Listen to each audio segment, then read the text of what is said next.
একটি ডাবের বাগান, যেখানে টোনা অনেকগুলো ডাব গাছ লাগিয়েছিল। আর সেই ডাব গাছের ডাব বিক্রি করে টোনার সংসার চলতো। একদিন সকালে বউ টোনাকে বলে, কি গো, ওঠো না, সকাল তো অনেক হয়েছে, আজ ডাব বিক্রি করতে যাবে না?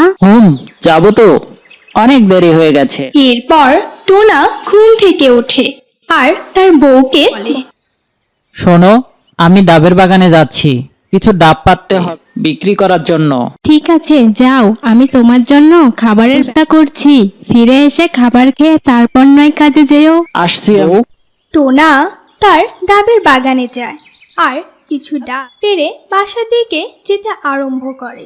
রাস্তা দিয়ে যাওয়ার সময় টোনার এক তোতার সাথে দেখা হয়।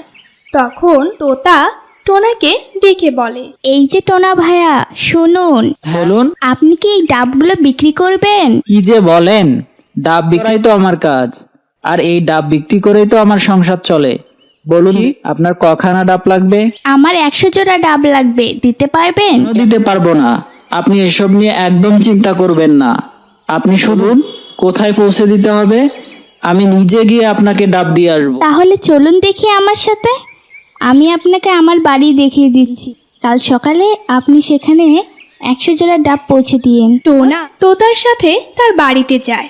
পরদিন সকালে টোনা তার বউকে বলে, কি গো গিন্নি, কোথায় গেলে তুমি? আসছি। কি হয়েছে, এত ডাকছো কেন?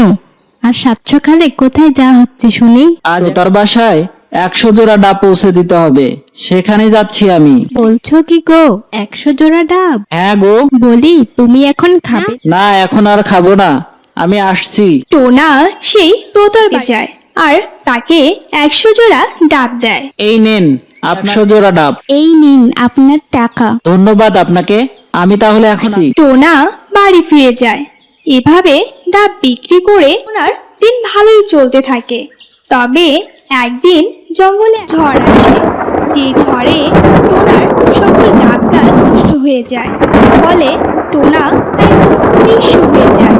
টোনা তার ডাব বাগানে দাঁড়িয়ে থেকে নিজে নিজে বলে, হায় হায়, এ কি সর্বনাশ হলো আমার, আমি যে একেবারে পথে বসলাম, এখন কি হবে আমার? তুমি কেঁদো না, দেখবে সব ঠিক হয়ে যাবে। তুমি যদি এভাবে ভেঙে পড়ো, তাহলে যে তুমি কিছুই করতে পারবে না। আমাদের ধৈর্য ধরতে হবে।